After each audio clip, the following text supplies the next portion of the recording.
This has been an episode long in the making. So you were on episode 348 was your very first time on my Wow. podcast where we talked about Chick-fil-A.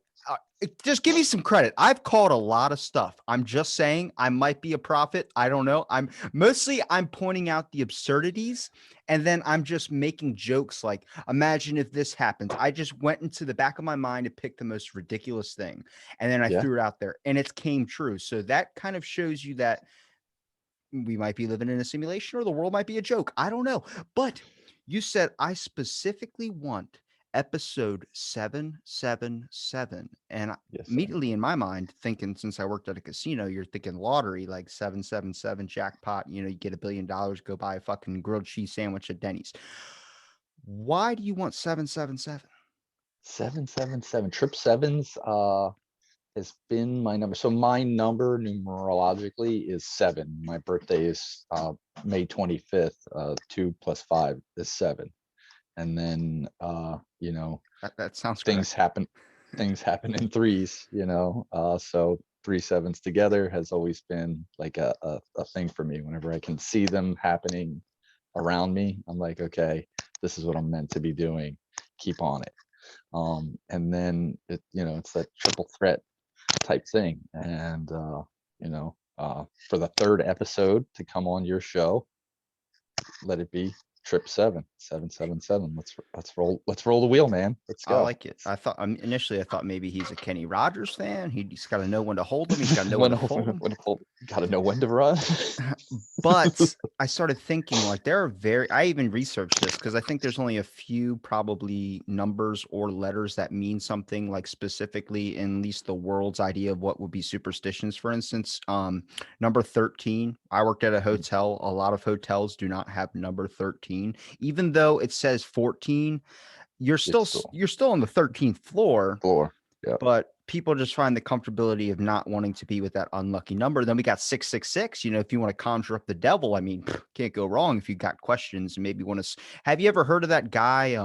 Famous guitar legend or blues player, I should say. He sold his soul, is what the idea was, and then that's how he became like so good at guitar. Like uh, everything when he was playing. Like, can you imagine being so good at a craft that people literally think you sold your soul to become this good because you're just so talented at whatever you want to sell your soul for. yeah, you can't naturally be that good. You had to make a deal with the devil, right? Yeah. um Do you have a skill that you feel like you'd be able to sell your soul for? I don't know a single thing. Maybe darts? Like what? That can get me a free pint at like a bar or something. I don't know. I'm not one of those masterful. I'm a jack of all trades and a master of none. I have ADD. I couldn't stick with something that long to say, oh, he's so good. The devil. He sold the soul to the devil to be that good. I don't know. I lose interest too fast, I guess. Well, I'm with you right there too. I see my idea is like the world has kind of had this notion of like maybe if you're so good at one thing, spend all your time working into that one thing to be the best at it. And I'm like, but don't you want to be good at kind of like everything or at least have your hand in every single like just in case one day it's like, let's go skydiving. You're like, I've been skydiving before. I'm not bad at it. I've survived. It's like this I feel like you need to be at least try everything once, much like you want to try a food. You should be able to try at least every single thing at least once and just be manageable at it. Maybe my omelet skills are something I could have sold my soul to the devil achieve. Depends Make how some good your bang. freaking omelets are. My omelets are banging, dude. Did But you again, that's probably the thing I've probably made the most in my career. Dude, it's better than being good at like claw machines. I can't make a profession out of being good at claw machines, but that's just a natural gift I have. For some reason, I, I've always been able to win. I feel like I've seen videos on YouTube or something like that where kids or people have gotten that claw machine down so good that they just go and like crush these machines, get all the things out of them, and then go sell the shit on eBay or something. I Cool. mean, Yeah. can you imagine grabbing a little box, sticking because this is how they say people sell their souls or whatever is by meeting the devil. You stick it at like a crossroads, a demon comes up and everything like that, but you have to stick a picture of yourself, you have to a little note or something, and then like a sacrificial ritual, something, whatever, and then you put it in a box and you bury it. Can you imagine some dude burying a box and going, all right, where's this demon? He prays, demon comes, and demon goes, you summoned me, and he goes, yes. And he goes, "What do you want?" He goes, "I want to make a deal. My soul for the ability to be the best person in the world at claw machines." And the demon just like, "What?" What? He's like, "You could have countless countless lovers. You could have billions of dollars. You could have the amazing town. You could have the most town in the world that'll make you so famous and anything you possibly want. And you want to be good at a claw machine?" And the guy's just like, "Yep." And he Yeah, I goes, love Dave and Buster's. "Yeah, like, do you love Dave and Buster's so is that really that $12 entree and then the unlimited skee ball tokens or whatever you get? Have you ever been to a Dave and Buster's?" Several. I've been to Dave and Buster's in Maryland. I've been to Dave and Buster's here in Philadelphia, and I feel like there's one more. I just can't. Maybe Florida. I'm not sure. Virginia. I don't know. Where do they have all the Dave and Buster's at? I didn't even know there was one in Maryland. I just remember going to one in like or I don't even know if it was Delaware. It might have been Pennsylvania, like a while ago with my grandparents. And I was like, "Oh, this is like the best place to go if you like really don't want to talk to your fucking family when you want to go out to eat." Like, how many people do you know? I'm pretty sure we all know someone that, Mhm.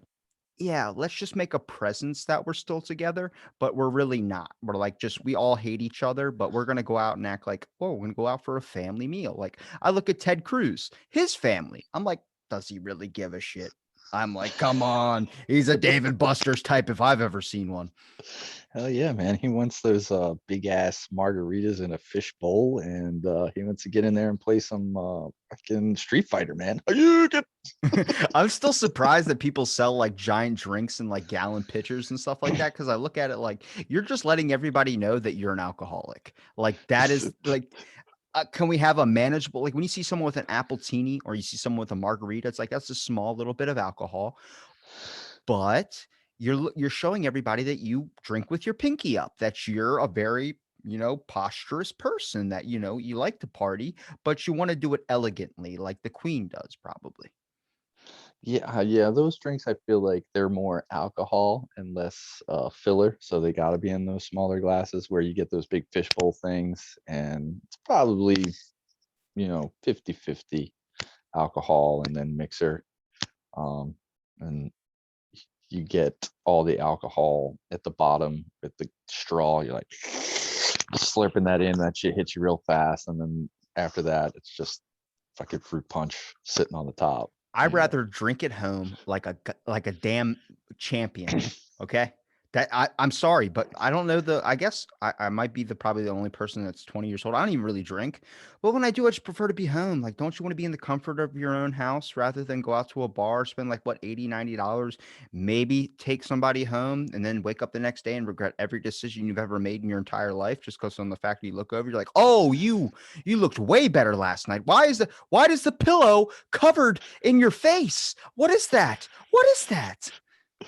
I've gone through all the stages of drinking, and now I just drink beer pretty much all day. I try to make it till noon, and then have my first beer with lunch, and then pace myself throughout the day. Maybe a couple more between lunch and dinner on a good day, and then two or three with dinner, and then we'll see how far I can make it through the rest of the It's a day. freaking marathon, not a sprint. Like so many people like wake up and do like 12 shots and I'm like, "Are you okay?" I'm like, I Nah. look, I told this story before. I was at my work and I work pretty early in the morning. So it's like 6 a.m. This lady gets done with her workout, older lady. And I was like, "What do you do?" She's like, "Well, today's my day off. I'm a waitress. I worked all night last night." And I was like, "So what do you got your whole day ahead of you?" And she's like, "Nope." She's like, "I'm going to the liquor store." I'm like, "It's 6 a.m." She's like, "Yep, it's what would she say, mimosa time." I was like, "What?" And then she starts dancing out the door. I'm like, "Man, I guess there's uh there's time's bars. time's a Yeah, conspiracy." it is 100%. I don't follow the clock. I don't Okay, care what time, but what's your train of there's thought on that? Because that just appeared to me yesterday. I was watching a show, and it was about like these. It's called Stan Goes to Hell or something like that. Um, you ever seen the show Scrubs? yeah, So the yeah, guy the who plays comedy doctor or whatever. Yeah, so the guy who plays Yeah, Dr. Cox on there, he's okay. he's the main like the show is like a C show. It's not like Right, the best, right, but right. he makes it an A show because you're like basically watching it for him. Is Um he the hard ass like doctor in charge, or was he the like?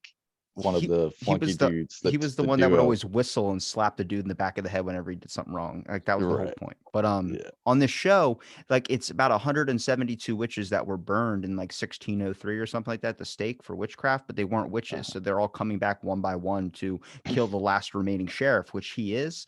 Um, and man, I just lost my train of thought. What were we talking about? Time. Time, yes.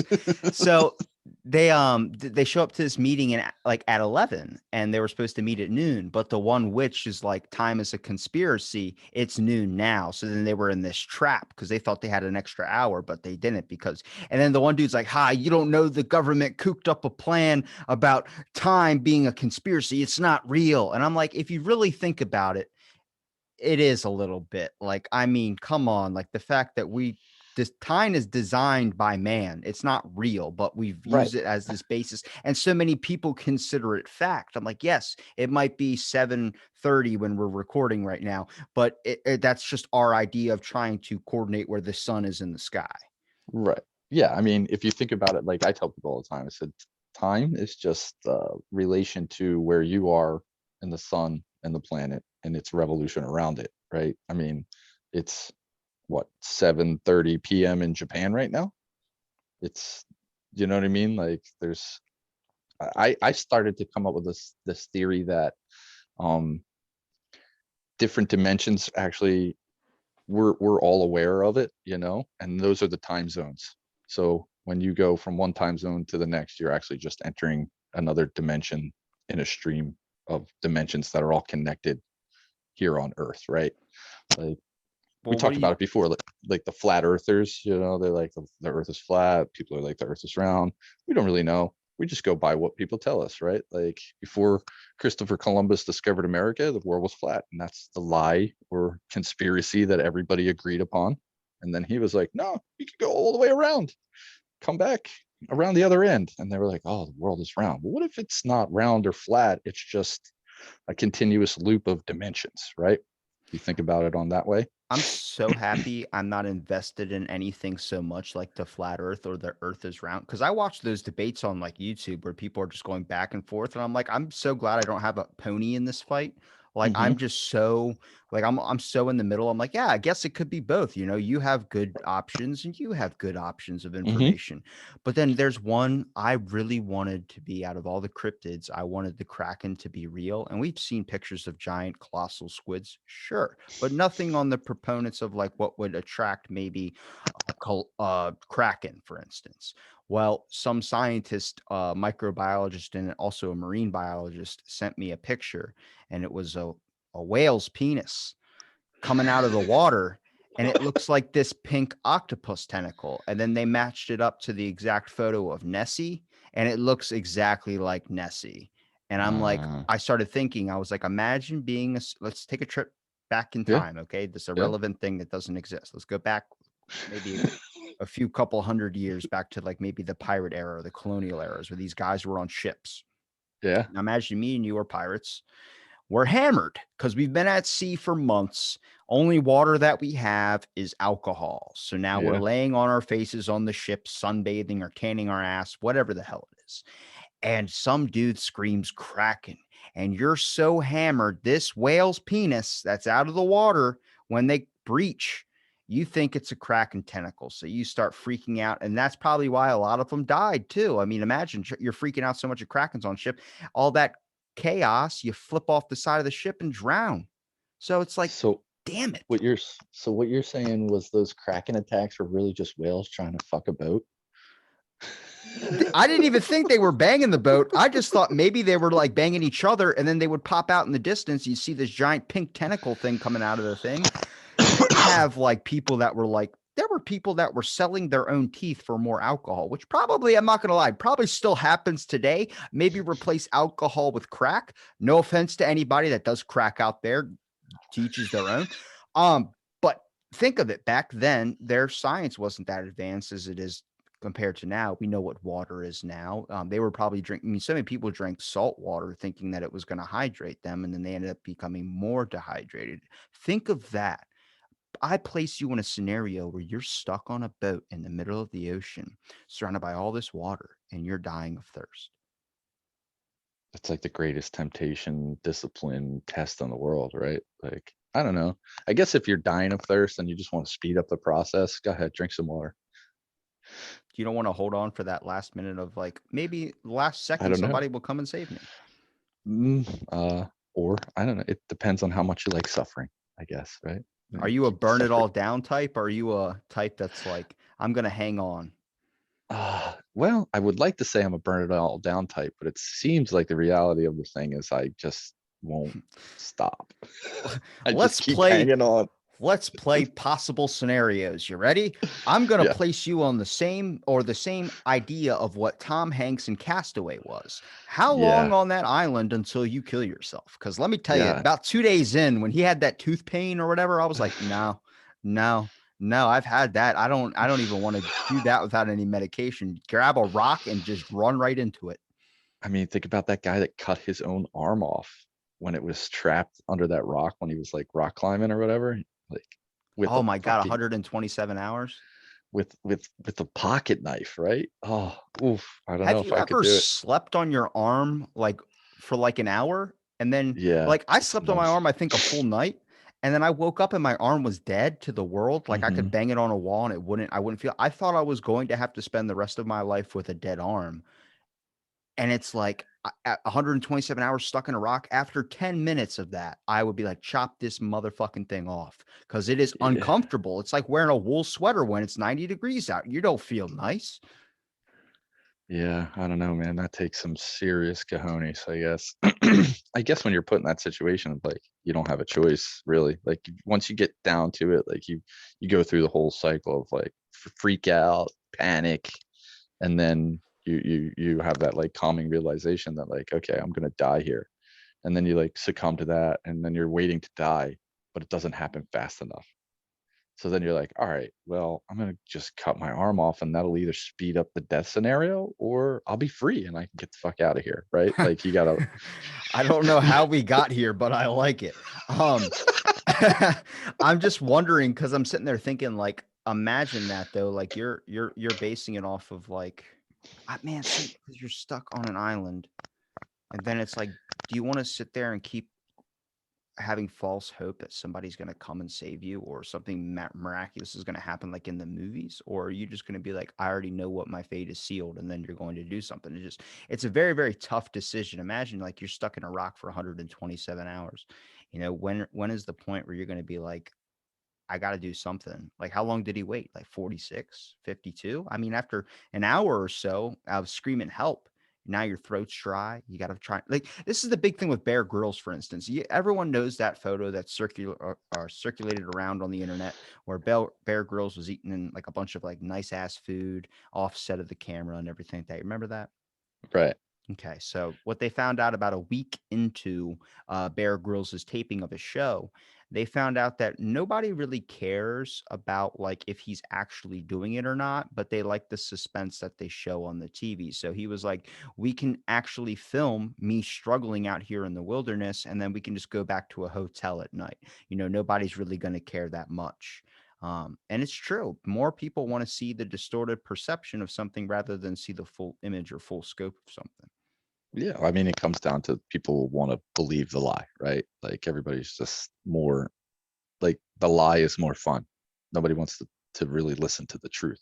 The truth is either bland or too scary for them to accept or whatever. So the lie, like, yeah, keep lying to me. We like it.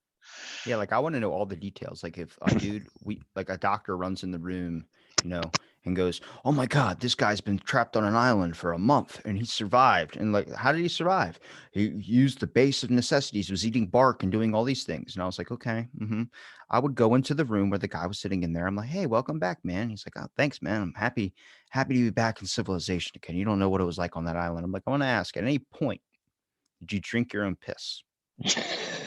He goes, "What?" I'm like, "At any point, did you drink your own urine?" "No, I never did anything like that." I'm like, "Look, look, look. I'm going to need factual details. A lot of people aren't going to care about this information. I think this is the wrong way of doing it. More people are going to be like, wow, guys survived on an island." I'm like, "Well, you had to drink your piss at one point, right?"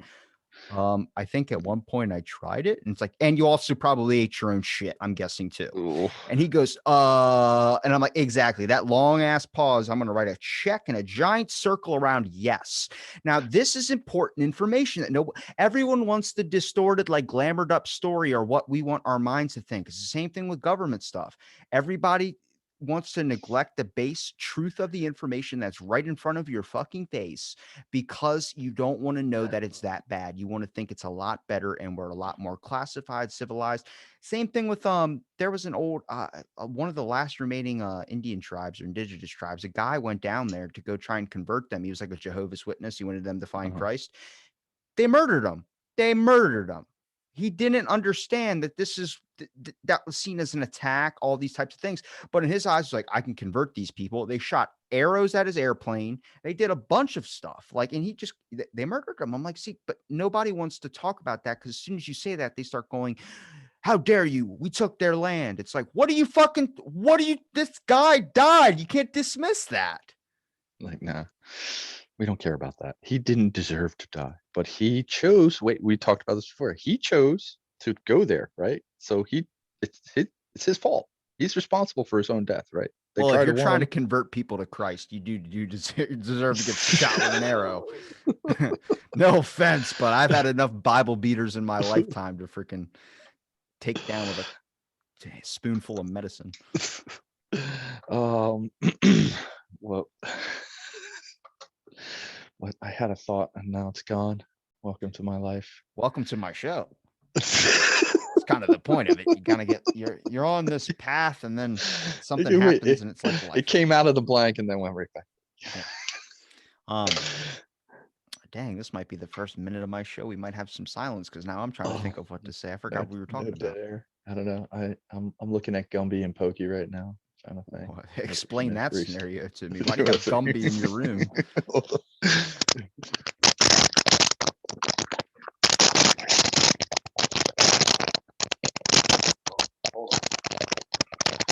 It sounds like you're crackling a bag of chips. Please, for the love of God, don't do that again. That hurt my ears. It sounded like you were cracking a Coke can on someone's head. Gumby and Pokey. Don't know how long I've had these things. Probably like 40-something years. Why does the horse and the guy both look like they went through an acid trip and never came back? You don't know about Gumby and Pokey? Oh yeah, this is like 1970s Saturday Night Live character skits, claymation. I don't like Saturday Night Live anymore. I can't handle that. No, me neither. No. Ever since I heard all the people talk about like the background behind Saturday Night Live and all the crazy crappy shit that does back there, it makes me so mad that someone is willing to steal someone else's skit just for attention to be like the number one on the show. I'm like, I get it, but you're trying to make people laugh. And like, once you stop, you know this being a food truck guy, once you stop caring about what you're doing, you're putting out a bad product and the world's going to consume it. And it's like, even if you're trying to get everyone fed, is it best to have every single person fed or for people to have an amazing experience? Yeah. Well, I mean, it depends on what scale you're at. I mean, obviously you want to make sure everyone gets fed. Well, we're not talking about like world starvation, obviously. If anybody really was thinking on that scale, like instead of all the people going, we need to end hunger. I'm like, well, I don't see your ass pitching a tent in fucking Africa trying to feed the children down there. Nobody's doing that. Like, oh God, you're going to get me ranting again. Oh, yeah. People upset me when I see so many people donate to the kids in Africa. I'm like, what? If you really honestly want to help them, go down there and help them. Like you're going to drop a bag of quarters out of an airplane and you kill 4 of them? Like, what the fuck are you doing?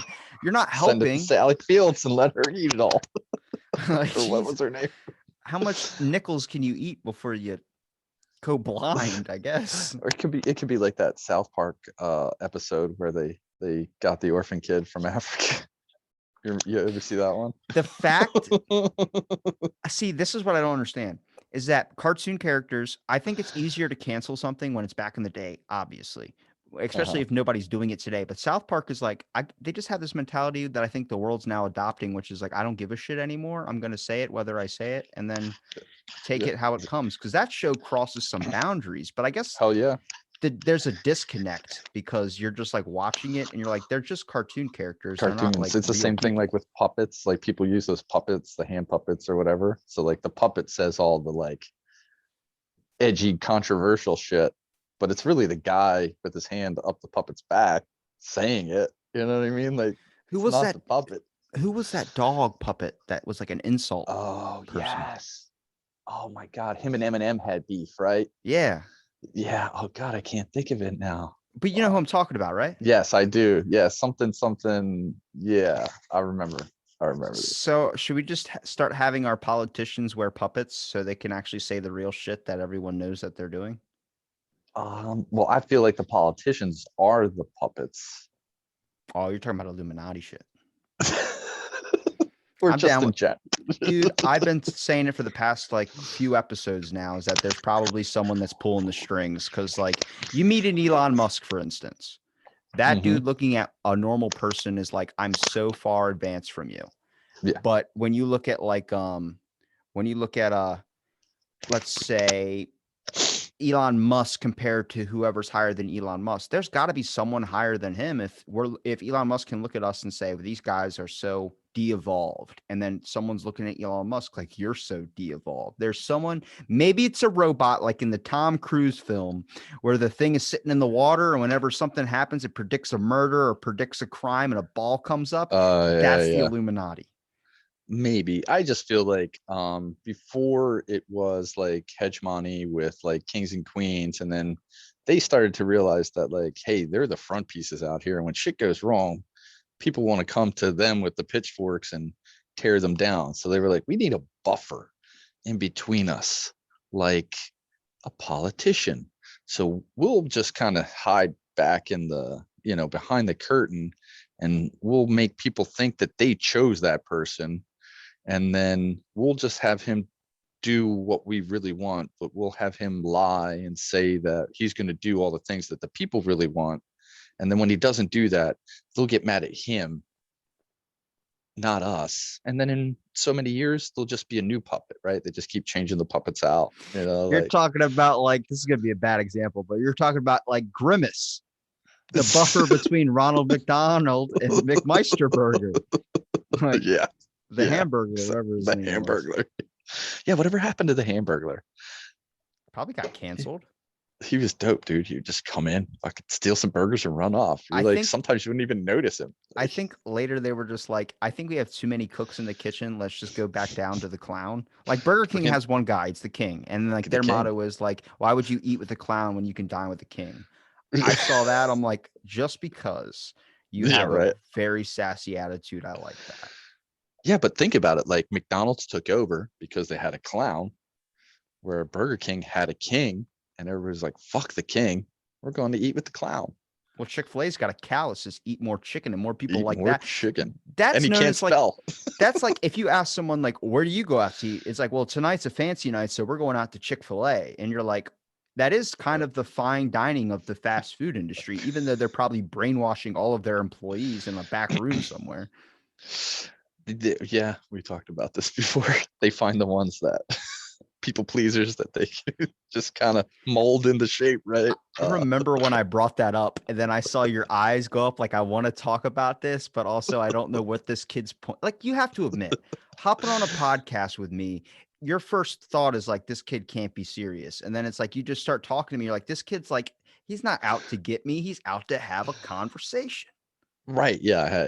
I really wasn't sure what the platform was, and it was still earlier on in things when I kind of gave a fuck about what people thought about me or my business, and then you know, at post COVID, I like we just talked about zero fucks given anymore. I really don't care. I'm just gonna say what I say, like it or not. I don't really care. It's not gonna destroy me. Life keeps going on. There's plenty of people that have alternating views. For as many people that hate me, just as many people are going to love me for what I say, right? Like, look at fucking Donald Trump. That dude proved the point right there. Like, you could say whatever you want, do whatever you want. You're going to have just as many haters as fucking people that are going to go and storm the Capitol for you, right? Like, Yeah, I mean, everybody loved him in the beginning. I think that's also They did us. I think it was somebody who was talking about how they like analyzed why so many people always talked about Donald Trump, and it's just because of his motivation. He's all about getting after it, like hustling, making things Yeah. happen, and a lot of people love that like attitude to like. I mean, everybody loves Gary Vee because you got to be only you can stop smoking crack, and it's like okay, I get it. I get it. The power's all mine. I'm the one that's lifting up the hand to the lighter and then putting it over my crack pipe and taking a whiff. I get it. I'm the only person that can control that. But I think when people kind of stopped giving a fuck, much like yourself, is when they kind of realize like how fragile the system is. And it is pretty freaking fragile. Like it is Uh-huh. something that's a little bit like it's the same thing with our bodies, for instance. We never think we're gonna die, but then it could just happen, and the next thing you know, you're gone. Yeah. I I don't know. I think that's people's biggest downfall is they think they're never going to die. I find my strength in knowing that I could die. I could die right now. I like, boom, we're talking, and then just have a fucking massive coronary. I'm What would you knocking on do? wood. I'm knocking on wood.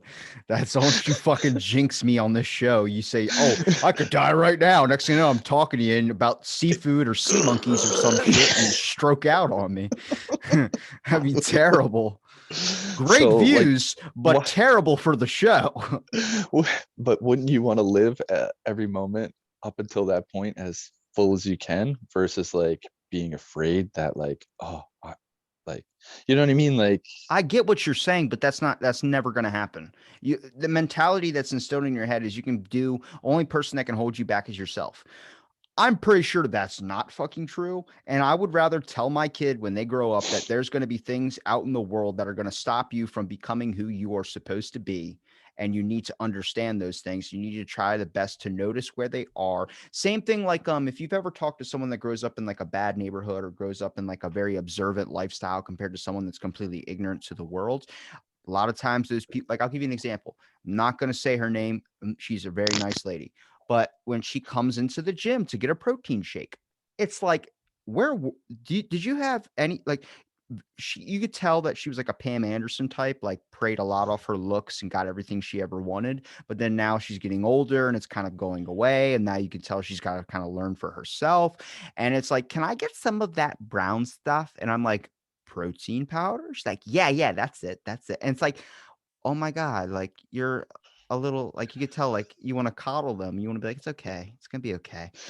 There are people in the world like that that get robbed very easily. And then there are yeah. people that are knowing when the signs are coming that are always on observant. Like, when you walk into a room, that person always knows where the door is and how many exits are in the room in case something goes sideways. That's a very important trait to have is being able to distinguish certain threats. A lot of people can't distinguish what's a threat anymore. And now we're just like, the world's so dark, everyone's a threat. And that's very, very, very bad. Yeah, I think about this a lot, like the whole nature versus nurture debate, and especially now that I have a daughter, and I'm gonna have to like instill some sort of like education into her, right? Like, what do you don't want to like scare the kid and take away their childlike innocence too You early, just but you can't also don't want to expose like them. shelter them to the point where they're like 20-year-olds that are 5-year-olds and think everything is rainbows and candy, right? Instead Like, of so talking about the world, let's talk about the easiest example everyone talks about. When do I tell my kid that Santa Claus isn't real? Because you don't want your kid being 30 years old thinking Santa Claus is fucking real. And you also don't want your kid being 10 years old and knowing Santa Claus isn't. Because then at that point, you're ruining his innocence or their innocence. And then you're ruining their also life if you choose to tell them at a later time. It's very, very scary. I was thinking about that. I was like, when do I tell my kid about like taxes? When do I tell my kid about like all this? Like if I was ever a parent, it's so much that goes into your head. And it's like, I don't know. because you don't want to make them that weird kid, right? Like you open their eyes up to the truth that's all around them, but then they go to school and they're surrounded by kids that their It's like parents the are. kid that has lice. Nobody wants to sit next to that kid. Well, no, like you talk about like they go into the schoolyard and then like they're trading like M&Ms for Jolly Ranchers or whatever, but this kid realizes the value of like Jolly Ranchers are shit and M&Ms are like gold, and they're like, dude, you gave him a whole bag of M&Ms for 4 Jolly Ranchers. What the I'm hell's your s- problem, dude? I'm so conflicted with your example. Here are my issues with your example. One, I was like, who the fuck's trading M&Ms for Jolly Ranchers out of all things? And then Exactly. then you said, well, the kid's an idiot because he's trading 4 Jolly Ranchers for a bag of M&Ms when M&Ms are gold. And I'm like, okay, so we're on the same side as this. We're about to get a heated argument if you said M&Ms were worse. It's like fucking Hell tossing out no. like, I like No circus way. peanuts. And you're like, get the fuck out of here. Like, it doesn't make sense. All right. My second thing is, you sort of saying like the value of this and this. I was like, well, if the kid is already at like, let's say the kid's in like second grade and he's learning how to hustle with candy, that kid's going to end up doing some major moves in life. Like I always talk about, like the original drug deal where it all started was back in school with that Yep. Cloverland dairy milk that they give out when kids were like, Yeah. I'll trade you this chocolate for that fucking regular milk. And then one kid's like, I got strawberry. And everyone's like, get the fuck out of Fuck here. out of Fuck out of here. What are you doing? Tony, Yeah, what but the fuck? And I just start yelling. You said King of Queens, and I was like, what is he talking about? Like, he's talking about royalties. And then I started thinking of the show and how hot Leah Remini is. yeah, she's pretty hot. Her accent, man. I don't know what it is about that sass that she's got. Like, what are you talking about? I was like, Like her and Marissa Tomei. Oh man. who the fuck's that? You don't know who Marissa Tomei is? What's she Like playing? my cousin Vinny. You ever see that one I with thought you said like my cousin. I was like, I don't know your fucking cousin. I know my my cousin Vinny. biological clock is ticking, dude? Like that one. Yes, yes, that was a good one. Yeah, she's like the original fucking the chick from King of Queens. When she talks about Scientology, it's like it's crazy because Oh I get yeah. so many DMs from Scientology accounts, but none of them want to come on here and be them like who they are. So Hmm. the best part about like what I feel like I do as a person is I keep my social media. First of all, I piss off whoever my algorithm guy is. Whoever that guy is, he's like, where the what Fuck. how what do I do here? Like this is the worst case.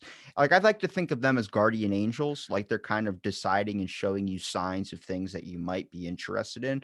Well, my Hmm. guy's like he's following cult leaders and then he's following people that are anti-cult. And I'm like, yeah, I'm like, Yeah. because I want to talk to both sides. So I've Yeah. been researching into people that lead cults and also Hmm. cult survivors. And I just want to understand, like, how do you identify this being a cult? I think the most famous story I probably ever said, at least from what I've heard, um, everyone knows People's Temple and Heaven's Gate and all that stuff. But there's a famous guy who was on the, you know who Norm Macdonald is? Yes. Yeah. The comedian. Yeah. Yeah. Well, the guy he has a show on Netflix called The Norm Macdonald Show. Okay. Um, I haven't seen it, but yeah. it's like an interview show. He invites people on and does his stand-up comedy. It's pretty funny. But he has a person that's his coworker on there called Adam Egget, who's also a stand-up comedian, runs actually the Comedy Improv, a big thing in LA before it closed. Hmm. He talked about how he found out he was in a cult like 15 years after. And it was like he didn't realize the signs when it was happening because they called it like a place for juveniles, like a place you would go out to Joshua Tree. They'd give you a Hmm. canteen of water for 3 days worth of water.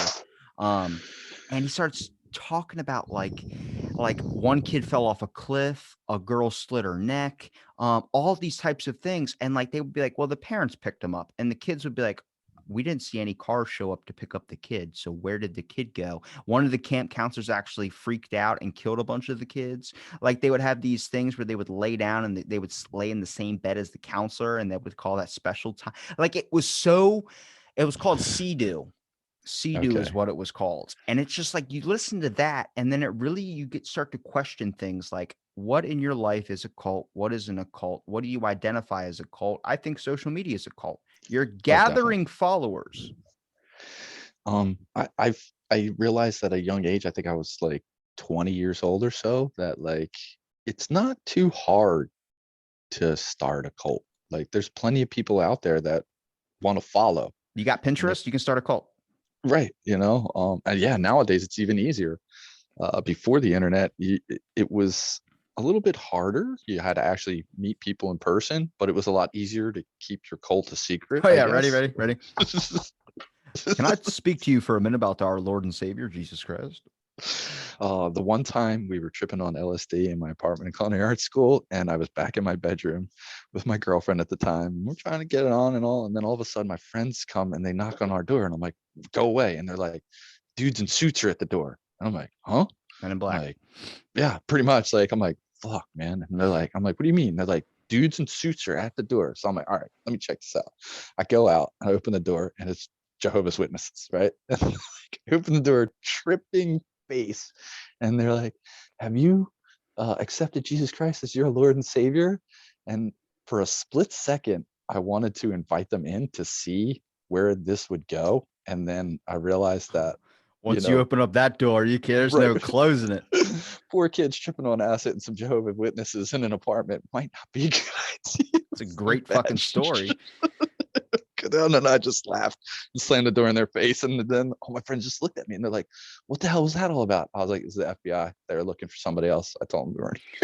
As soon as you open up that door and you have it cracked enough to where you can like only see the person's eye, as soon as you open it up enough, like what'd you say? And they see that door open up and now they get to see your nice, beautiful smile. They go, we got one. And then it's like that scene from Geico where it's like, I got you $1. And he just keeps dangling it in front of his face. Like, God, shit. Like, you can't just be like, I'm going to mess with these Jehovah's Witnesses because they don't stop. It's like the flat No, earth community or Scientology. I right. get so many DMs from them all because I talked about it one time and I had a couple Scientology people on, and then every day is just messaging, and they don't go by normal accounts. So I start to question in my life, like, look at the perspective from a Jehovah's Witness. And then if you look at a bunch of people that have lost their religion after being an ex-Jehovah's Witnesses, there's thousands and thousands upon thousands of accounts on Instagram and our Twitter. See, here's where I'm conflicted because I think religion is needed, but I think a lot of it gets done in some very shady ways. I'm not a fan of it. I don't know why the Vatican is its own country. They need to pay fucking taxes. If I have to pay taxes, you best believe I think you should pay tax. But who, like, they tax people. Like, they started taxes, I feel like. They'll also bless you for $1. I don't know what's your point. A lot of it's I don't, bullshit, but we I don't can't know who they're question gonna tax. Who's gonna take their taxes? Who's taxing them? God. Taxing their soul, taking off a bit of it every single time they do something horrible till they're only Yeah. left as a husk. That's Yeah, why they no, look like skeletons when they get older. I agree with you that everyone needs a little spirituality in their life, a little connection to, like, the awe of creation, and the fact that we're here is a fucking miracle. And to appreciate that, I think it just gets a little twisted once again, human factor, power corrupts, and what is it? Absolute power corrupts absolutely, whatever the hell it is. Power corrupts absolutely. Right. So, like, that person in charge that might, it always seems like the person that should be in charge realizes the immense amount of responsibility that's involved with it and doesn't want anything to do with it because they're afraid they're going to fuck up. So then what's left is the evil person that also realizes the immense amount of power and responsibility. And they're like, fuck it, I don't really give a fuck about the responsibility part. I just want the power part to take advantage to better myself, like that selfish aspect of it. And that's why we have fucked up, corrupt leaders, fucked up, corrupt police, like, I think they're see, everyone wants to point it down to a core issue and just examining it so much. And honestly, this just kind of occurred to me when I was watching the trials on like ABC and all that they're showing. I don't want to go super into that just because you're watching it, you're realizing it's more than one issue at fault here. It's right, multiple. I mean, so right, many factors that really we're not layers and all taking into layers. account. But it's so easy to label one person as the victim or one person as the person that needs to pay for everything rather than Hmm. look at every single fault and realize it's an equal effort of things. It's easy to Hmm. point the blame on one thing and then being able to send that thing away rather than punish the whole group, which is so weird because back in the day, like even in school, like it was like pick who did it, who did it, who did it. Uh-huh. One person raises their hand. Okay, you're in detention for months. That person spends detention in months. But imagine in that scenario when the teacher goes, who did it? And then all the kids one raises their hand, then another one raises their hand, another one raises their hand, another one raises their hand. You can punish all of them, but it's like a different factor. It's a different feeling. It's a different thing when people are more united rather than just trying to push off the dead weight or whatever we would consider as dead weight as the person we don't want to go down with the ship. I'm not a fan of bullies. I think that's why I'm so pro religion, pro science, pro anything, as long as you believe in it. But where I have my issues is when you're coming and forcing people to get into something that they don't necessarily want to or necessarily feel like they should. And then when you're trying to mind control and do all those things, you're a bully to me. When Mhm. educators or people that consider themselves an education standpoint, when they act like they're higher up than you, is where I have an issue. I don't like Mhm. the talking down. I don't like you would need to change your opinions. It's like one person in a crowd with a microphone that just gathers up all these little minions thinking that they're all on their side, not realizing that at one point that whole crowd can turn on you. Mhm. Yeah, you're right.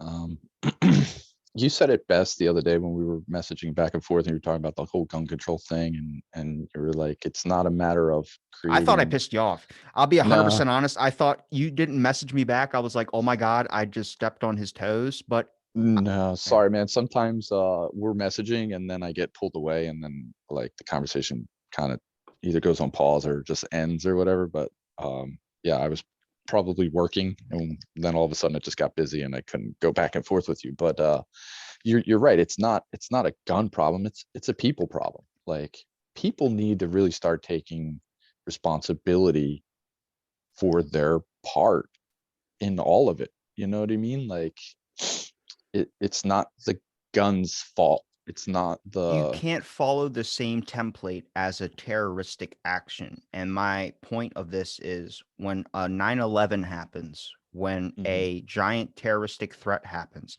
evil hits harder than you do when it comes to building yourself back up. It's not starting at level 10. You don't just place a skyscraper into the ground. You build up block by block and you build a foundation, you build the structure, you build all these things all the way until it gets back to where it was. People are trying to act in the same measure by taking down the biggest challenge or biggest feat at the time, maybe in their eyes, without taking the necessary steps of chipping away everything until they can fully take it down. So here's the issue. All these things that are going on when people are like, this needs to be canceled, this needs to be that. You're not you're attacking a very, very big issue that's bigger than you think. Stop doing that and focus on what's around it that's fueling that. Here's my mhm, issue with gun control is I don't think you should take anybody's guns away. But I mhm, think there needs to be a better vetting process on getting a gun, mostly because gun deaths, a lot of them are chalked up to suicide. And when you look mhm, at those number of suicide, people are like, well, you can get a rope and you can kill yourself the same way.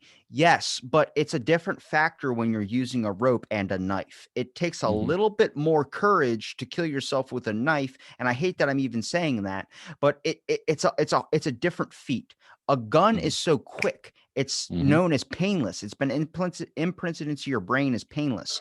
So there's a football player that shot himself in the face, and then 2 mhm. weeks later was playing football, like, was, live on the game, and I was like, "Didn't he just try and shoot himself?" And they stayed away from it when they were doing the broadcast. Nobody brought it up. Everyone skipped over that, like, some dude was about to say it, and then he cut himself off, and then they just skipped over that. They didn't wanna let people know that in case they hadn't read the news article or anything. But you look at, like, someone that shoots himself in the head, it's supposed to be quick, painless.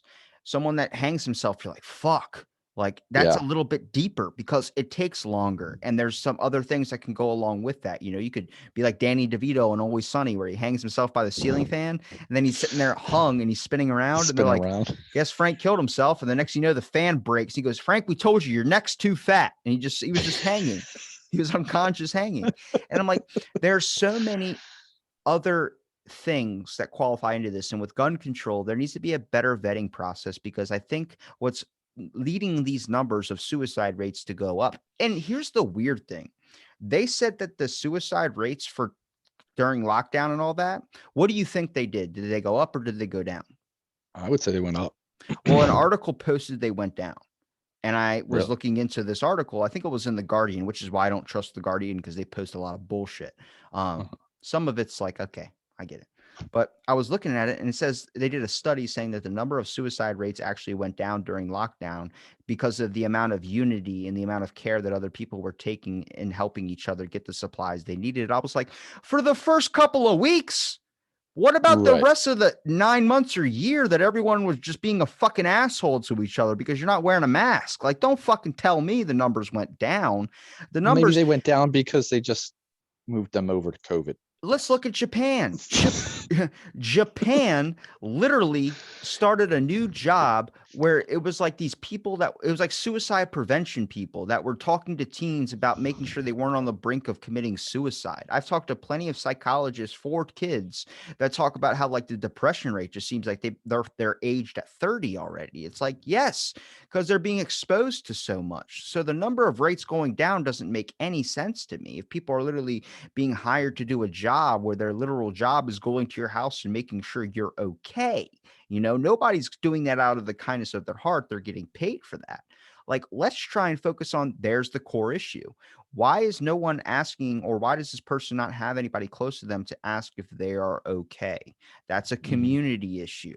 If somebody's doing it because they're getting paid, that's a different effect. If I sit here and listen to your problems as a therapist, it might help get some stuff off your chest. But if I'm listening to you as a friend, there's a whole different impact it has on you when you're able to actually communicate and talk with someone.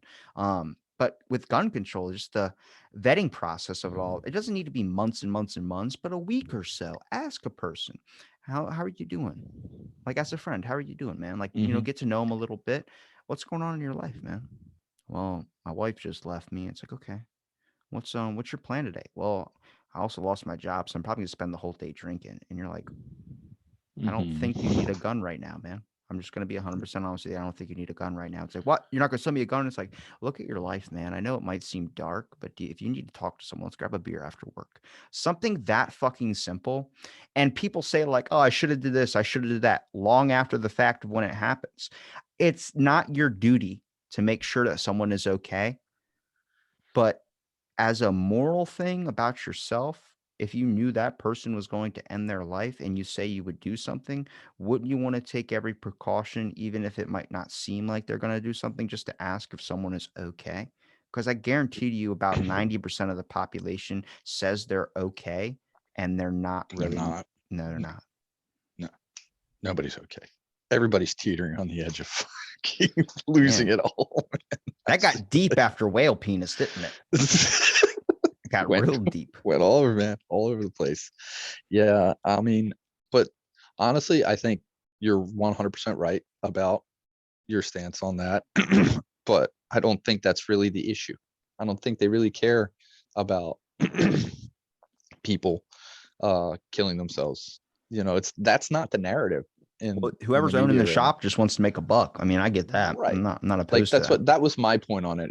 If you really want to end gun violence, let's take all the guns away and let's stop making guns and bullets Okay, for now everyone. that's even worse.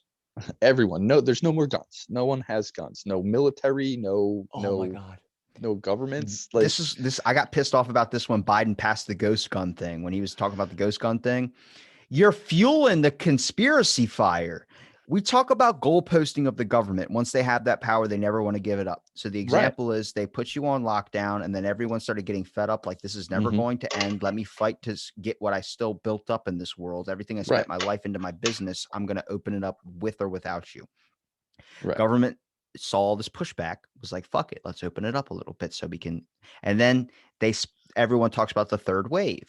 Now Yeah. vaccines aren't going to even protect you against that.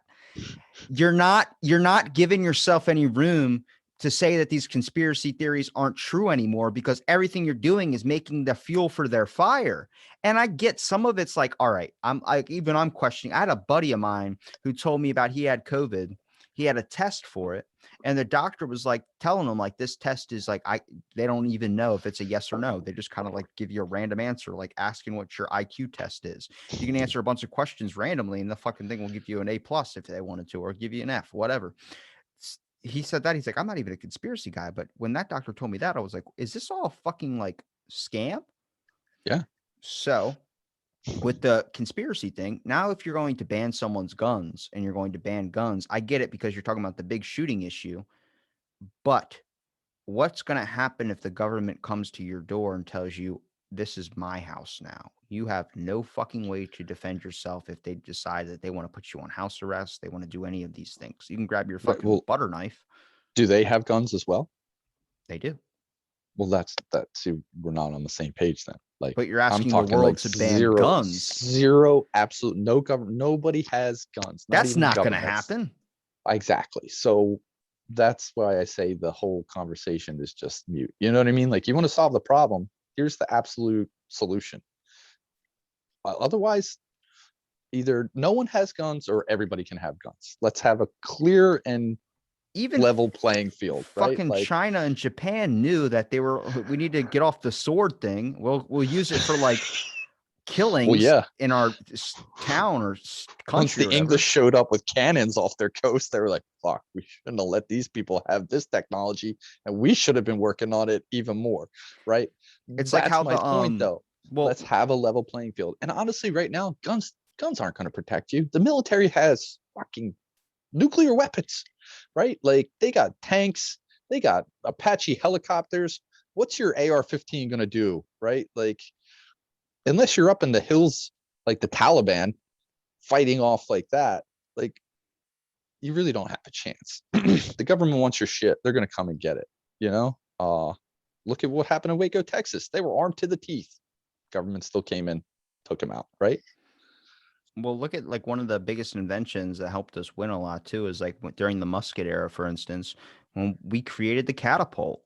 You know, when the catapult was created, that completely revolutionized and turned the tides of war. We were losing because of the amount of time after you get a shot off from a musket. It takes forever to fucking reload. It's not fucking easy. It's not a quick, like, put in a new clip. It's you have to pour pellets down the Yup. fucking thing, clean it out, do all this other types of crazy shit that lasts like a 15-minute thing. By the time Mm-hmm. you're done, they kill you. And it's like, Yeah. then we created the catapult. Same thing with the revolver. You know, that was one of like you don't have to shoot and then clean out your pistol, then put bullets in it. No, it fires 6 shots. Oh, You when you know, talk, wait, you saying catapult? Are you talking about the Gatling gun, now I'm talking about a catapult. like the trebuchet, the Yeah, thing that like you put a rock in? And that was in the musket era. that was before that, dude. They were doing that I think it shit was in around the the same time. no, they were doing that in the Crusades, man. That was like, I think you're thinking of like the old classic, like old school ones. I'm talking about they had newer catapults where like they were launching like fireballs and shit out of it too. I might get that wrong. I don't fucking know, but I'm pretty sure I read that somewhere that about the catapult revolutionized the whole industry. I think that we had cannons. We didn't need the catapult anymore. You just shoot a Possibly. cannon. I don't know. I only saw Abraham Lincoln Vampire Slayer once. They're shoving forks and shit into the fucking cannon. I love that's your point of reference. Sorry. School didn't teach me jack shit. They told me about Pearl Harbor and they told me about fucking the Holocaust, and then everything else was like, fuck it, learn it on your own. So I'm like, wait a minute, what about Project Jedi? It's like, we don't want to talk about that. I'm like, but I want to No, fucking talk about that. paperclip. Let's talk about Russia, for instance, is now introducing the Spartan program, which is trying to develop psychological warriors again, thinking that there's another ability that they can develop to create these mind powers and evolutionize man, which I've been talking about. Like, I'm not a fan of the Neuralink for a multitude of Right. reasons. But one of the things is, I think it's also going to it's speeding up our evolution process. I think mankind is heading into this new evolution, I would say, where you're starting to see people with more empathic abilities, certain Mm-hmm. psychic abilities, which I think is just another step in the human growth. I think our brains are going to develop again, and we're going to be able not to have like can bending powers or some shit like that, but be able to, you know, sense more of emotion or feeling in this air, this type of energy that we can usually, you can, when you walk into a room and like you can see the heaviness in a room, like some dude walks into a funeral, you immediately feel the energy, you get Mm-hmm. dropped down, Mm-hmm. rather than if you walk into like a comedy show and everybody's laughing, you have a little bit more fun with things. I think that's going to become more of a thing that people are going to be able to recognize. Yeah, I mean, I think that's why a lot of people are addicted to going to like huge concerts and shows, right? Like, because of that, like, synchronized energy that everyone is feeling at the same time all around you, and it's focused on this one thing, right? Do you Sorry. think do you think people do you think that people should have that type of ability? I think they have it. That I think that one of the biggest conspiracies out there is the fact that we like don't acknowledge it. That it's not being harnessed. Because if everybody was harnessing it, governments wouldn't exist. Uh, Politicians wouldn't have the power that they have because people would automatically feel what that person was talking about. You know what I mean? They wouldn't be listening to their words. They would be able to just see the truth, right? Like that's what keeps everybody blind is their disconnect from that uh acknowledgement that there are other senses other than just touch, feel, taste, smell. There's that, sixth sense that we kind of joke about, right? Um, What do you think about when it comes to, let's say, trying to think here. What conspiracy theory do you feel like is the most plausible in your opinion? There's a lot what? of them. Fucking take Yeah, your I mean, pick. um, It's like going to a vending machine. Do you want F6, the fucking bag of Skittles, or do you want the all right, fucking crackers, I like the here we go. jackass? We all know the I one got, jackass that I gets a got it. bag of crackers. All right, it's people are farm animals, and we're being farmed by aliens. What? Okay. That's the one he thinks the most plausible. I was That's with the you most until you said plausible. the aliens part. The aliens part, man. Come on. I thought you believed in aliens. I do. And the fact that our COVID bill says they're going to release all alien information, I'm like, all right, now you're fucking. Like, the whole point of like why Americans are getting so fat. They're beefing us up, man. Why would they beef us up when they could just beef us up just for us to be mindless? Hold on a minute.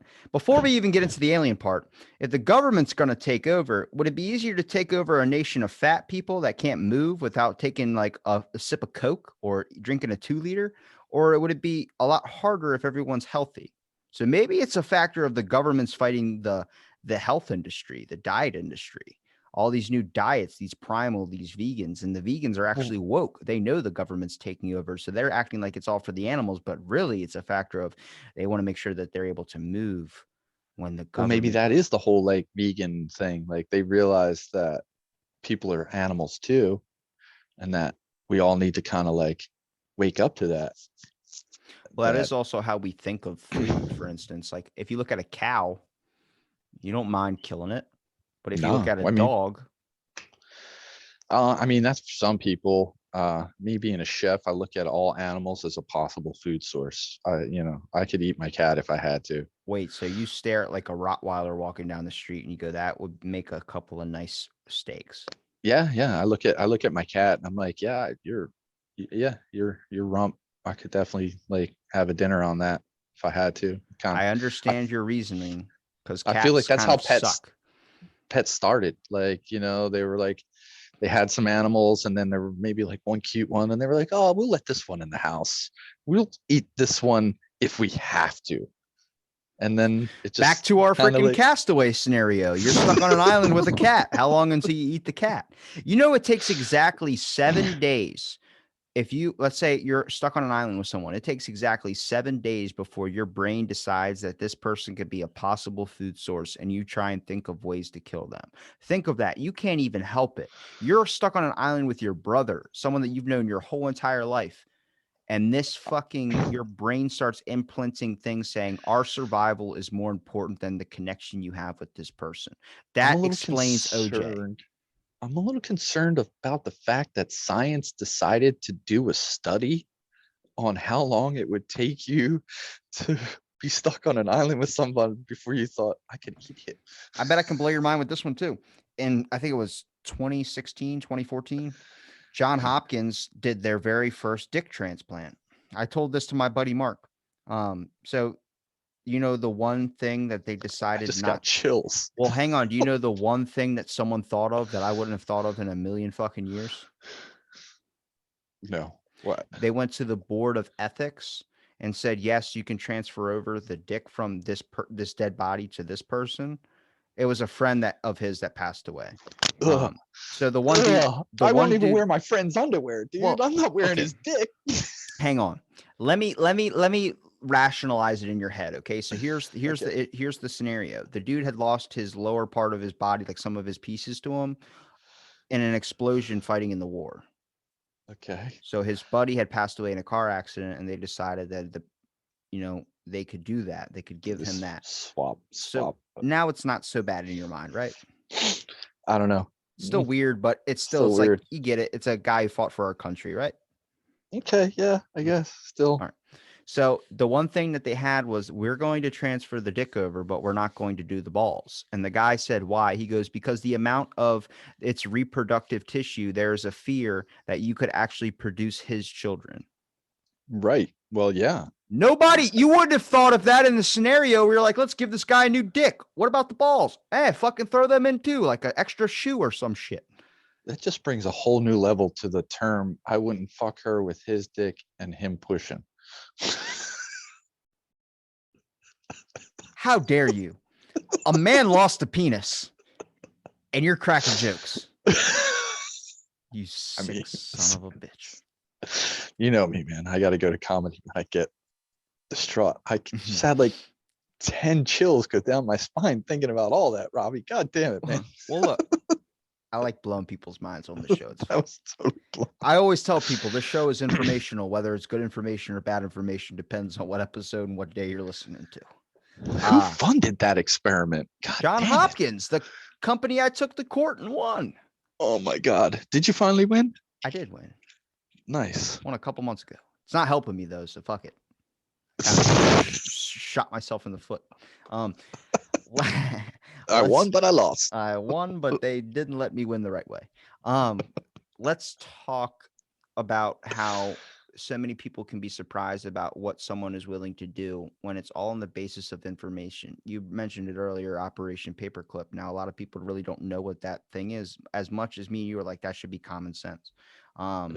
When That's why I don't trust the government. Well, when we won the war against Germany, we forgived a lot of these Nazi scientists that were doing horrible experiments in the Nuremberg trials, because we decided that they would be pardoned for what they did because we wanted their information. Here's the thing of the mindset of the government that makes sense. Excuse me, I had to burp. One more time.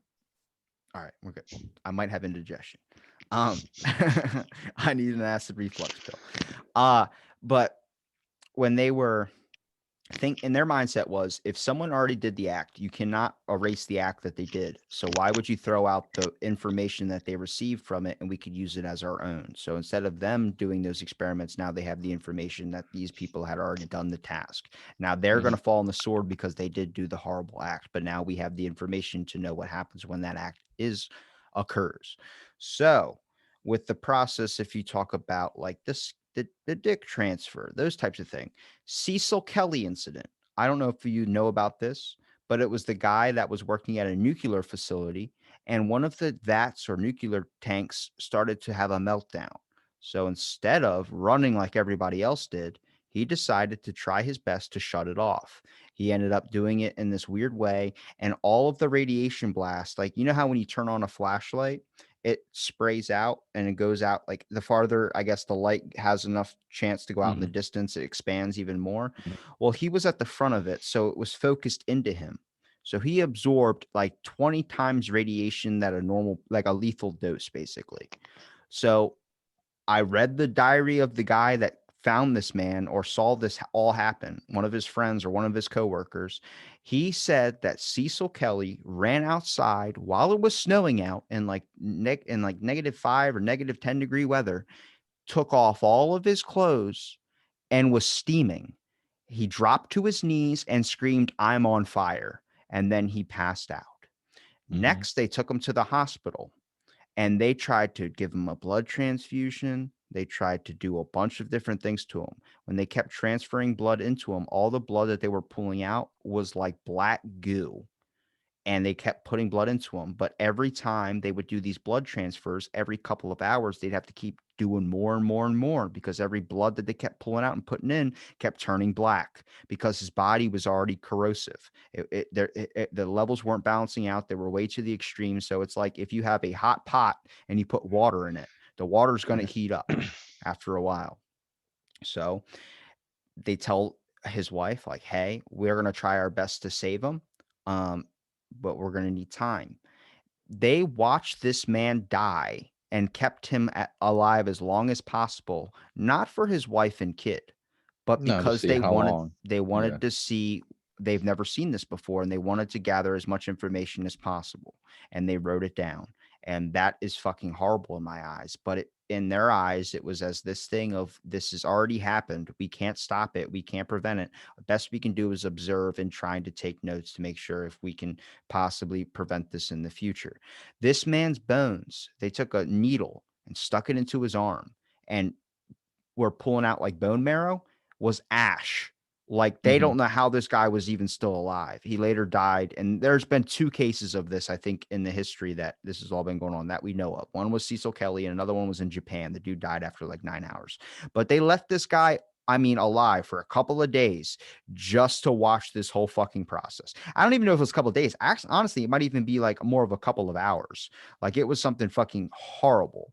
But imagine giving the type of mentality you have, that research is more important than a person's life, where you're going to tell this person's family and this person's kid that we're going to try our best to save them, when really you're just sitting there watching a man die and gathering down the information. Like, all right, so at hour 6, this was happening. Hour 7, this was happening. Hour 8, this was happening. And then hour 9, he died.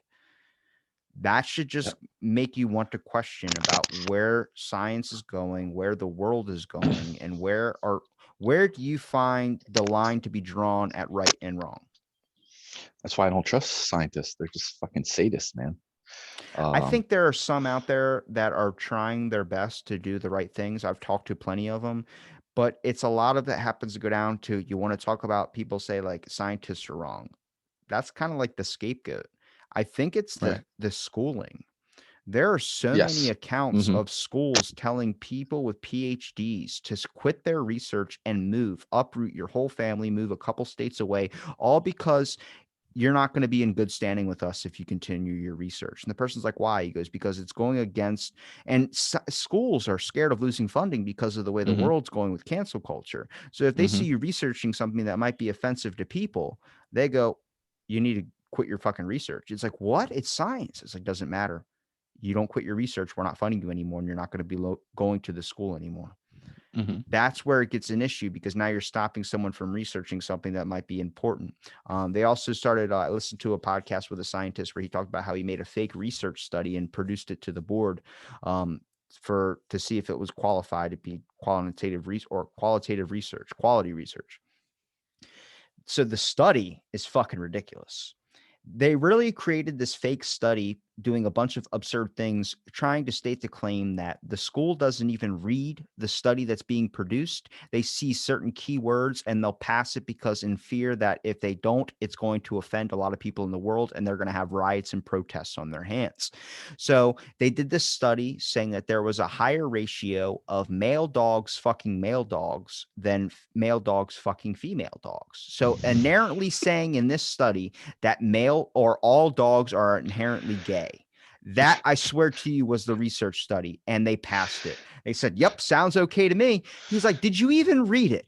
The guy goes, yeah, we read it. He goes, no, you didn't. You looked at keywords and you approved it. And they go, what do you mean? He goes, look at the person we used that studied this experiment. And he goes, what? We made up a random person saying they spent 2 years researching dog fucking at a local park. What? Yeah. 8 hours a day at a dog Uh, park watching them fuck, not I factoring rain, not factoring in thunderstorms, not factoring in the number of people that were going to that dog park. You didn't ask any of these questions that are supposed to be in there. You just saw certain keywords and you passed it. And they were like, he goes, yeah, what is science now? Science is whatever it's yeah, not being produced whatever you by think you can fear. get the money for. I actually used to have a friend, we're no longer friends, who got his PhD thesis on watching rats fuck. The guy who said the guy who said he wouldn't do my podcast because of a tweet I had, he researches badger fucking. And he said, Right. I wanted to be professional on my show. And your tweet was funny, but it was kind of, I'm going to wipe my hands off this. And I'm like, what the fuck? are we doing here? Your job is literally a joke I would use in a podcast like I'm doing right fucking now. But hey, yeah, we're paying our money's going to watching rats fuck, badgers fuck. For what end? I don't know. I would pay I to don't. watch badgers fuck. I'm not going to lie to you on that. How did they're very vicious, man. I Have you wouldn't ever fuck seen with a a badger. Wolverine? Yeah, I love them, man. They're great. They're if you look at like Have the you? number, well, Wolverine don't give a shit. That's it. it's a honey badger. Or no, honey badger. Yeah, honey Honey badger badger don't give a doesn't. shit. Dude, I love that.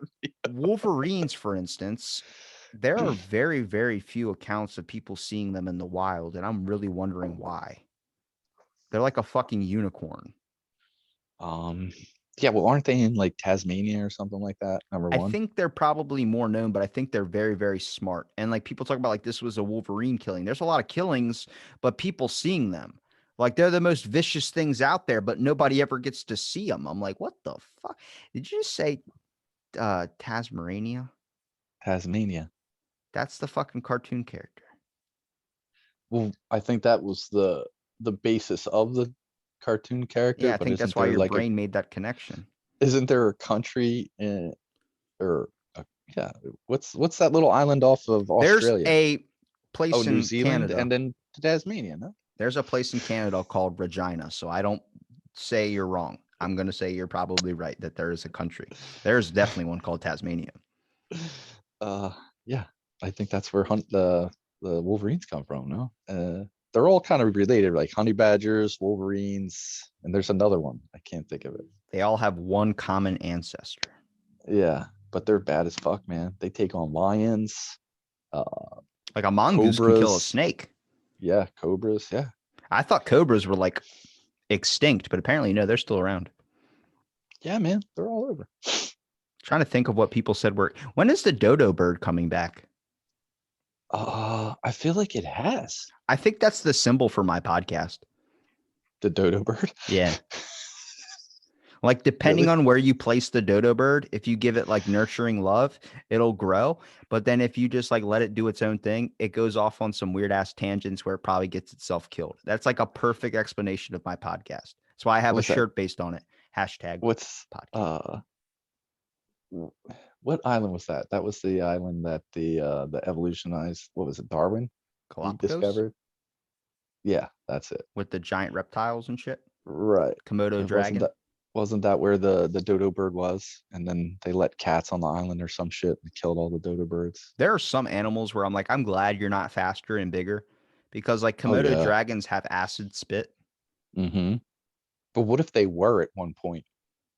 Like I believe so. dinosaurs. I think they're dinosaurs, crocodiles and alligators, right? I think Like, the same way we're thinking is the same way the scientists were thinking that created that evolution island where they have a bunch of crazy ass animal experiments that are like 80-foot badgers and shit.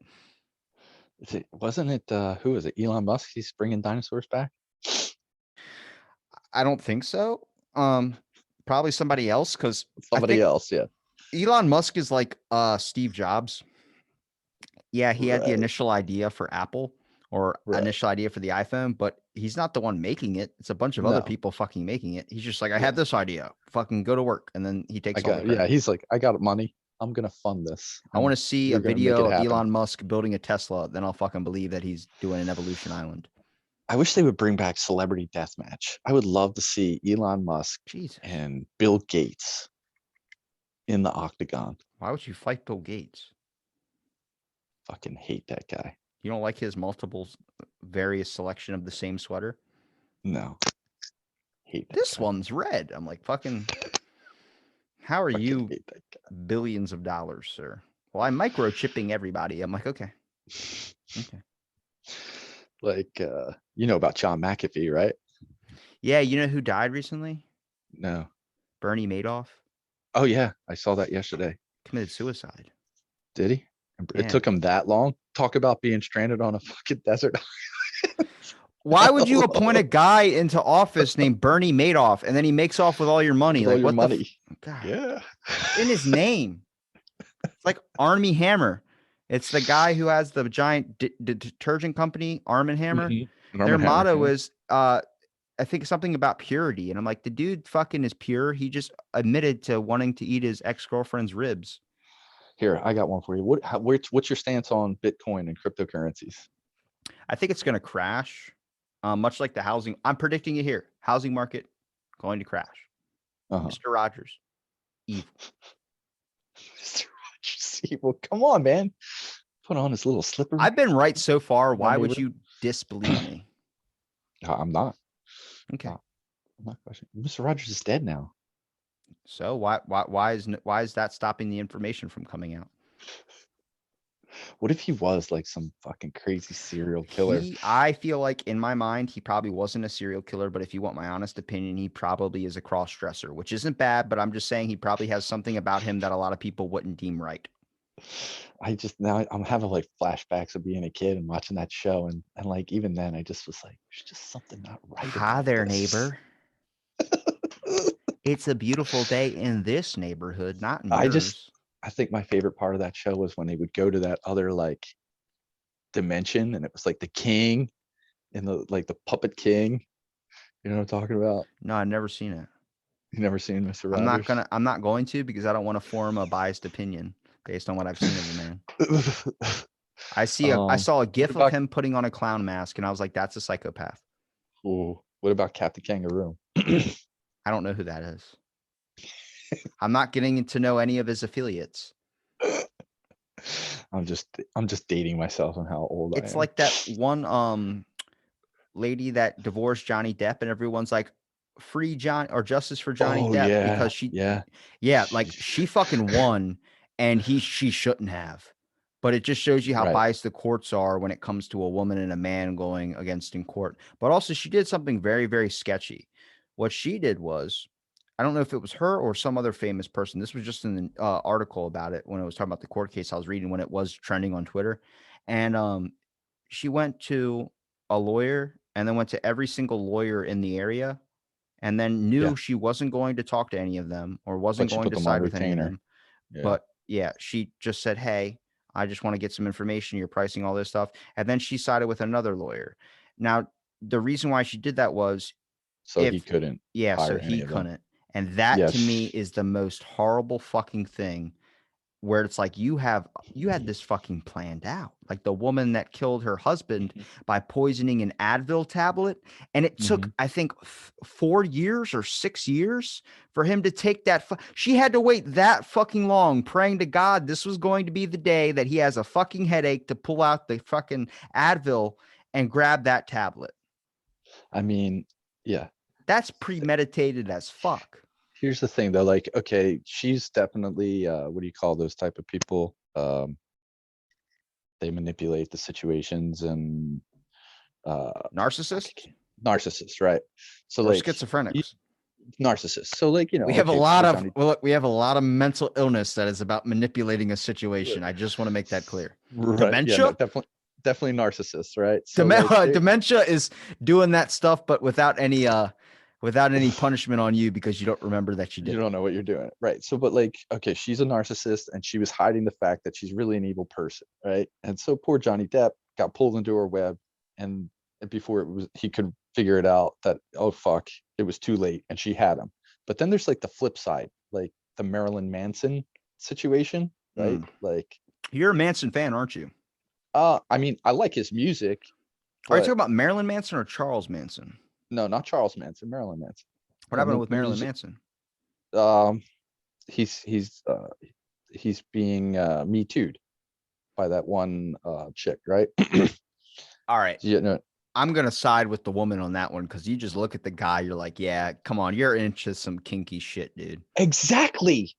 But right, like you can look at him and be like, yeah, that dude's not fucking right. Like So you you know expect right her off the to bat that cat's a narcissist, right? So you know what I mean? So like I don't you understand what wouldn't you're saying here. you wouldn't go home alone with him if you were like a rational person, right? Yeah, you're Like probably fucked up too.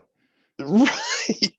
So like now this Probably chick's like coming out and she's like, he manipulated me and did all this fucked up shit to me. And I'm like, well, duh. Have you not listened to the man's music or just looked at him? Like you didn't think that you just thought he was just a normal guy that dressed weird and sung funky shit. right? Like Who the hell was the singer of Black Sabbath? Black Sabbath. Is that Ozzy? No, it's not Ozzy. Uh, I'm gonna fucking Google this one. oh, the dude with the tongue. Those guys. No. The big fat dude with the curly hair. They wore makeup. What? It I'm was. trying to think of It what was. Black Sabbath. I'm It was. drawing up. What's his? It was Ozzy, by the way. I'm sorry. I'm thinking of the wrong band. Okay. What are you talking? Are you thinking of Kiss? No, I'm not thinking of Kiss. Even though them dressing, that's the whole reason they didn't get airtime was because of the way they dressed. Yeah, Isn't that considering the isn't era. that weird? Now they would get mad airtime, right? Like, they'd be like, yeah, let's put these guys on. Who? Who are you talking about? Ozzy bit the heads off of bats, right? Yeah. Trying to think. Keep tossing out names. I think we'll get there eventually. You're talking to the wrong guy, man. My brain shuts down when it's names and bands and musicians. Because we all know Elton John, Freddie Mercury. Who the fuck is this guy? Which give me some more context. What He are you was a thinking about? famous like singer that dressed up like a gimp, basically. Had like a whip and wore like black latex pants. Oh, Alice like- Cooper. Alice Cooper. Not Alice Cooper. If you really look at if you really look at the 80s, there's a lot of fucking people. This is like I'm casting a wide net by saying You talking that. about what was it? Gar, right? Or what the fuck was that crazy band? This is not good. Good radio right now. Oh my goodness, I can't believe I don't dressed up like a gimp, came out, sang with a whip. Famous rock singers.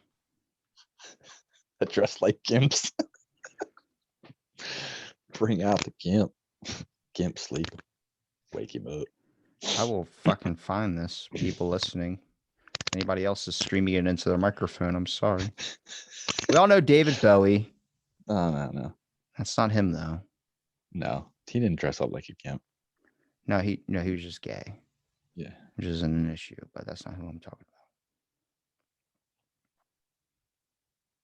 about. Oh my God. Why do I not know this? Definitely not Liberace. I just quoted this like the other day. Not Jim Morrison. Who's the singer for Metallica? I don't know. I don't know their names. That's not him either. I was listening to Jim Brewer talk about this, but there was a famous singer that would get on stage with like black spandex pants and all this stuff, and he was like, "That's not gay, that's metal." Because this was a big thing back in the day, was they would always talk about like if you have it in your right ear. Google that. Yeah, the earring. It's not gay, it's metal. Google that. Who said that? But people were wearing like crosses hanging from their ears and be like, "No, it's in my left ear." Like that's all the mentality of. I don't even know how we got onto this topic. I spent so much time Googling and we started with Marilyn Manson and now. Oh yeah. So like, that guy's a freak. Right. Like why would, so you're riding home with him and then you get mad when he releases his freak? Like there's a, like, right. Why wouldn't you expect that? It's like, that's what I was saying. The one singer was on stage with like whips and stuff, and he's a famous rock metal singer, and people are like, "No, that's metal," but he was gay. And everyone's like, "No, you're crazy." And Jim Brewer was like, he remembered when someone told him that, like, he's gay, right? And he's like, "What?" He goes, "He's metal. What are you talking about? That's metal, man. That's not gay." Are you talking about Mercury from not Queen? Mercury, no. No, he wasn't on stage with whips and black spandex pants. And actually, he probably was. Maybe not the whips, but the spandex pants was like a thing of the 80s. Definitely. Why would you wear leather pants where every time you made a move it went? I know, man. I look at the styles today and the things that kids are wearing, and I'm just like, what the fuck? And then I have to like slap myself. I'm like, you remember what the fuck you were doing when you were 16 to 25? Like you had a reverse mohawk. Lots of cocaine. Lots. You can't be judging kids' styles today. So like, are the times better now or are the times worse? I am definitely glad that I was a youth before the internet. Um, I think that was better, but there are definitely a lot more um, advantages to being alive now. Um, I feel like it's easier to come up. I feel like Yeah, hold that mic up to your face like Freddie Mercury. it's 'Cause I'm a definitely dreamer. definitely better now in some aspects of not simplicity, but ease of obtaining things. But it was definitely a lot simpler before. You know Um, when the the, world went to shit? when When we stopped hearing that guy sing about freecreditreport.com. I yeah, bet you could probably pinpoint it. You could remote view that shit. Credit Karma came out. As soon as they were like eHarmony, I was like, oh, here's But hell yeah, on so earth. that's what I'm talking about. Like before, to get your credit report, you only got one free one a year, and you had to like mail in some shit to the government, and then they sent it back to you, and then that was your credit score. That was what you thought your credit score was for the entire year. Yeah, now I you could can't go, like say you lost your bills in the mail. They send you like 10 texts and 4 phone yeah, calls. I check my credit score every week right now, and it's free. It's like the same thing with when you get an unknown number and you think it's maybe a number that you don't that you know but you just don't have it saved. They check your calling list on your phone and they see what numbers call you or what numbers you talk to that you don't have saved and they pick a number close to that and then they call you from that number. I hate those people. Isn't that that's maddening?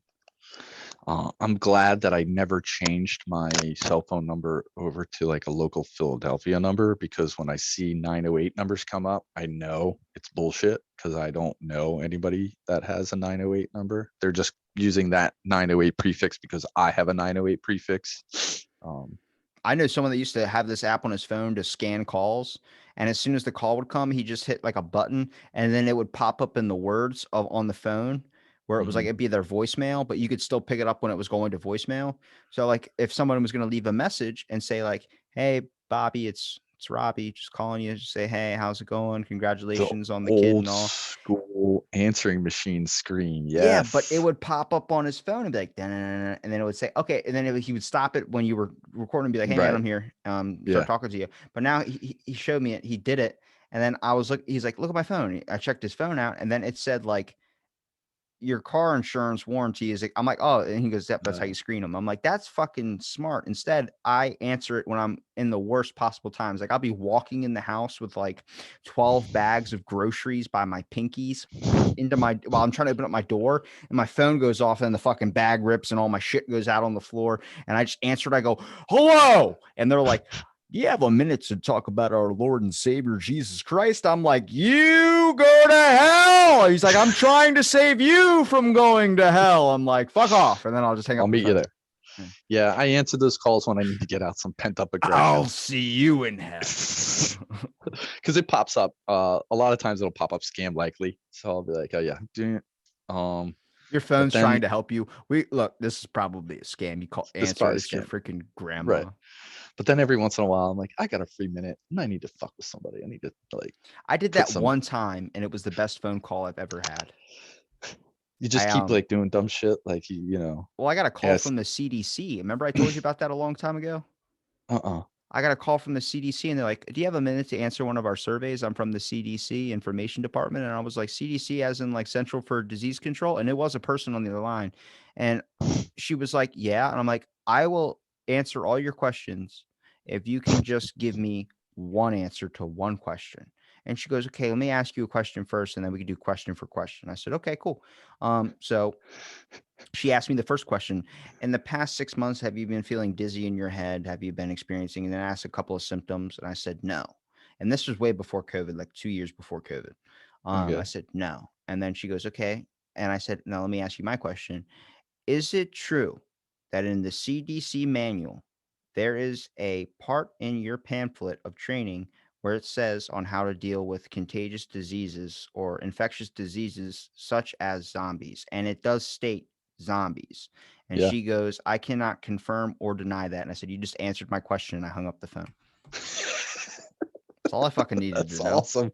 What if she was calling you to get a list of common symptoms that people have so that when they rolled out the scamdemic, they knew all the symptoms that people commonly have. So that's why we have all this crazy list of symptoms that, like, if you feel dizzy, if you can't taste, if you feel nauseous, you have COVID, right? Like, I'm another not with you on that conspiracy one. theory. Another conspiracy theory. Yeah. So like, this whole like COVID scamdemic thing, they've been thinking this up for a while. They didn't just like overnight be I like, got a oh yeah, we're gonna. conspiracy theory for you. So I don't Okay. know, because you're close to by where I'm at, but I don't know if it's like that where you are, but they took out plastic bags. So now they have paper bags. I think the conspiracy is from the food department or grocery department to just piss off their customers, because they give me this giant brown bag for, I'm just placing a fucking rock star in there, one energy drink in the fucking middle of the thing. And I have this giant ass bag. And at this Yeah. point, I'm just like, I can't. I'll fucking carry it. They're like, but you have 50 items. And I'm like, I'll fucking carry all of them. There it. Fuck your Right. brown bags. So I'm old enough to remember before plastic bags, and all there were paper bags. And then they started with the plastic bags to be environmentally conscious That's because why they paper brought the brown bags, bags. well, no. So paper bags were made from, they're paper, so they're made from trees, right? And there was this whole thing like, we're cutting down too many trees, so now we're going to start using plastic bags. And then we use plastic bags for like, I don't know, 30 years, and then all of a sudden they're like, oh my god, sea turtles are eating plastic bags, bad for the ocean, all the plastic I think we bags are all in the saw in the the ocean. video of the turtle with the straw up his nose. Right. I've And had now a they're like, Q-tip in my ear before. It's not fun. so now they're like, plastic bags are bad, going to the paper bags again. So like, I've witnessed in a lifetime the circle jerk of the bag conspiracy. I'm I like sorry. the circle jerk bag conspiracy. That's what you should call it. Circle. Somebody look, I said muffin on a drill press and the guy made a shirt out of it. So I'm just saying circle jerk of the bag Bag industry conspiracy. is either a fucking great album or it is that is probably an album back in the day. Bet you $20. Circle jerk bag Bag conspiracy. conspiracy circle jerk. It's the circ jerk in the bag, boys. Circ Same thing jerk. with like plastic bottles. Everything used to come in glass, and then glass was getting broken and strewn all around playgrounds. And they were like, "Oh, we got to come up with a better solution. Plastic bottles." Now they're like, "Yo, plastic bottles are bad." Now It's what do kind we of like do? with Tide Pods. I think we should just go back to like, animal bladders. I want to know when that Tide Pod thing came out. I wanted to know like Tide's like meeting that they had about that, where the guys like Kramer fucking hand through the hair, like, why the fuck would you eat a Tide Pod? Yeah. Looks so appetizing. Yeah, I don't know what thought process that was. I think that was like the cinnamon challenge times a million. They're like, I bet you can't eat a spoonful of cinnamon. I bet you can't eat a Tide Pod, motherfucker. That's the funniest word I think I've ever heard on this show, which is circle jerk. Like, I don't Circle know, jerk. when you said it was in the right moment. It was the I great think time that's for it. I think that's an old Carlin term, like he lists off all the curse words out there, and he's like, Mongolian clusterfuck, circle jerk. Jesus. You ever just have one of those days where when you walk into a store, you just want to punch someone right in the face? More than not. Just like an unsuspecting person, like staring at like mayonnaise. I just want to wallop a full on fist right to their head. And But I then you could stopped just myself. record it and call it the knockout game. Oh, that right. There you go. Those feelings aren't just me. Thank God. Bobby, we've been talking for almost 2 hours, man. Wow. Oh yeah, it's 9 o'clock. Shit, man. I got a ton of stuff I gotta do. All right, I'll I need to get you going. Where can people find you? Farmstead Food Trucks, the best food truck industry in all of Pennsylvania. Thanks, man. I appreciate that. Yeah, Farmstead Foods. We are 5 days a week now at the Broken Goblet Brewery, selling food out of the Broken Bistro. The Why is food everything truck broken? Don't you have a mechanic? broken. No, we're just broke. Everything's broke. The world's broke, so we We're all embracing broke. it. um And then the food truck is taking a little hiatus from street vending right now. So we're just doing specialized catering. So if you want to have the food truck come out, reach out to us at orders@fsfcatering.com, at Farmstead Food Truck on Facebook and Instagram. Fuck Twitter, fuck Pinterest. Yeah, that's it. What the hell's wrong with Pinterest? You want to You can stare find at us on art this. for 5 hours before an advertisement pops up saying, if you would like to view more, please sign into an account. I'm like, oh, you got me. Is Zune still a thing? Zune? I love Bring it listening back. to the freaking 500 crab feast. songs. Zoom. Yeah, that's where you can find us. You can find us in Philly. I'm glad I introduced you to the Crab Feast. Dude, Crab Feast saved me. I want to reach out to those guys and be like, Crab Feast got me through COVID. A couple of those people were on my show. I know, man. They're awesome dudes. Yeah. Ryan Sickler, love it. Baltimore native. Yeah, man. All right. Well, thanks. Today's not Tuesday, right? It's not Tuesday. Not Tuesday. Monday. Oh well. Saturday. I'm on. Fuck the Look, Crab I'm Feast, in 5 stars. I'm in a Zoom. Yeah, I'm in a Zoom call with you right now. Right now. Zoom. Well, there's Zoom and then there's Zoom, right? Are you Zoomster? Zoom. Right? Zoom. Back to my room. Fuck off. I'm ending the show. Later, man. Oh my goodness.